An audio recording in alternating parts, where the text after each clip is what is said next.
Good morning, sir. Good morning, everyone. So, this is the last topic for bigyan siya yung last topic sa CDI 4. So, chapter 7, concept of defensive driving. So, what is defensive driving? So, defensive driving is defined as preventing crashes before they occur. So, when we say defensive driving, ay siya yung pag-drive nga, ito nga, very careful ka, ano mo pag-drive, ito nga, maging observant ka, or ano mo pag-drive, ito nga, inukan mong safety, han mga tao na ada, sigad, nga, ano mo lang pag-drive. So, madali man niya maintindihan, sa niya word is, madali pa na yan, nag-explain na lang niya. So, ano siya mga another additional na mga definitions, para masiling natin na defensive ano mo pag-drive. So, number 1 is staying alert. So, maging alert ka, pag nag-drive ka, maging alert ka, ano mo mga nakakasalmo ng mga salaki na ada. And keep eyes moving so that you can keep track of what is happening all the time. So, kasi ito maging active, maging alert ka kung ano-an, ada mismo nangyayari mo ka para maalam ka kung ano-an. Kung ano mo himuon, if ever na may accident na mangyari. Looking for trouble spots developing around you. So, meaning niya is, ito mo na maging observant ka, maging aware ka kung ano liwat ang nangyayari nga mo. Kasi road, pag nagdadriving ka, diri mo dapat dito sa lemong kalugarin, pati mga tao nga ada, nga mga nagdadrive liwat, another motor vehicles. So, having a plan of actions if other drivers make mistakes. So, pag-aada ka nga, di ba nagdadrive ka, tapos pag may nangyari nga accident, hani ba nga tao dapat may plano ka kung ano mo dapat ano dapat yung actions para mabuligan mo ngan waray mas damo nga tao nga ma-accident or ma-involve with an accident. So, number 4 is knowing that the laws requires drivers to protect each other from their own mistakes. So, dapat kat maaram ka nga ang mga laws nga require sa drivers na na-apply hakadatag sa. Tapos na-apply liwat para naman na ito pag may nadidisgrasya sa mga drivers, pwede nakakasuhan nirangan ang mga penalties sa ngayon na nadisgrasya, ibabayad na nera. So, so that's the defensive driving. So, let's move on to the what is the defensive driver.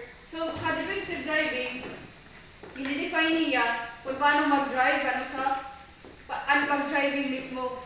Hindi naman ang defensive driver, ang tao mismo nga nagda-drive. So, pag isipin natin defensive driver, ikaw, ang tao mismo, kung diligin defensive niya kung paano ka maging usa nga driver. So, maging defensive mga dan safety, ang mga tao, ang safety mo kalugaringon, ang safety nga tanan, mga motor vehicle na ada-ada. So, ang mga defensive driver, ang sila yung mga qualifiers, mga sila nga defensive driver ka. So, be able to keep a safe driving record. So, waray ka-record ha mga police or barangay na, may dakanan mo ng mga sala.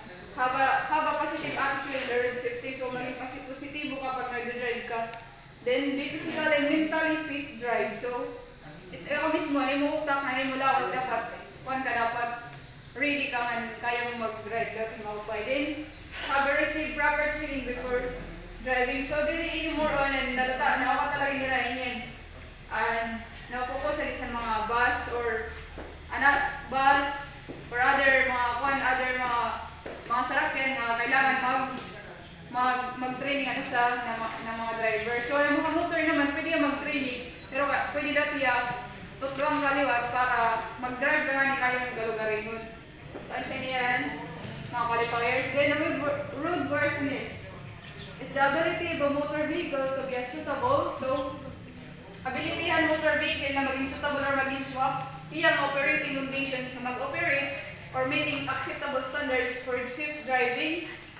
Suitable niya ba nga mag-operate ino sa sarakyan para transport of people, mga tao, baggage, or mga dala or cargo roads or streets. Example yan, mga bus or mga sidecar, nakaka-transport sila ng tao, baggage, basta mga tao, mga nangyara, mga dara na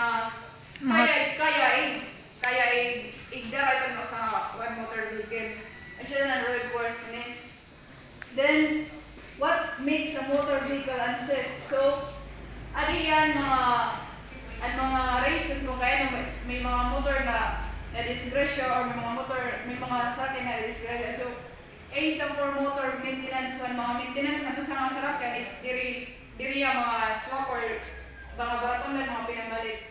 B, innovation support from the company. So, pag nagpa-open ka sa mga motor, dapat marubat kaya dapat imuyagin mapa-open mismo ang company kaya mas ang company yan mas maharap po ng kanira yung muon.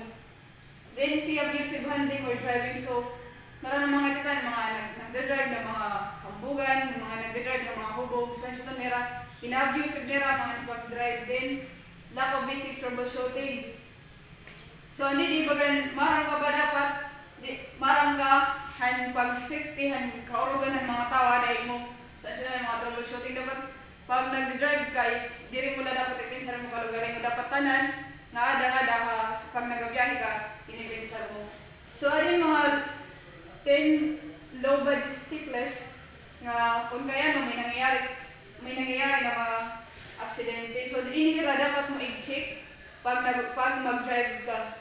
So number 1 is battery. So battery diri maandar sa mga sakit kung ang battery is diri yan kuan dinagana. So kailangan mo i-check ang battery para if ever na mag-drive ka diri di ka ma-stop kabut nga sigad or another way. So number 2 is lights. So lights kailangan mo tiya i-check labi na pag-gabi para iwas disgrasya kailangan mo talaga i-check.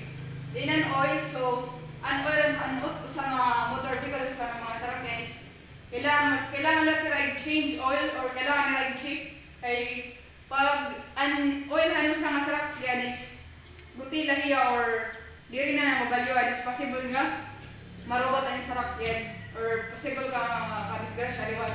The number 4 is water. So sa sakyan is kailangan natin i-check ng dugngan permi labi na pagkapas ng panahon. The number 5 is brake. Kailangan natin i-check para iwas disgrasya. Kaya may mga times na nawaraan nga nin tawag itong preno. So di bagan mawan ka magpapaning kaliwat kung ano yung himuhon pag nawaraan ka preno. So kailangan mo natin check and brake. Then number 6 is air. So mga roidang mga sarakyan kailangan natin check bangin flat ano yung mga gulong. Then number 7 is gas. So di reminder nga pag wala mga gasolina, so kailangan natin i-check. Then number 8 is engine. So engine mga kaliwat ang mga para sila tiniran tires sa mga mismo mga mga equipment na ada sa mga motor vehicle kailangan i-check. The number 10 is self. So hindi mo mismo kalugarin mo dapat ready ka man kaya mo mag-drive in maupay. So sa lato ang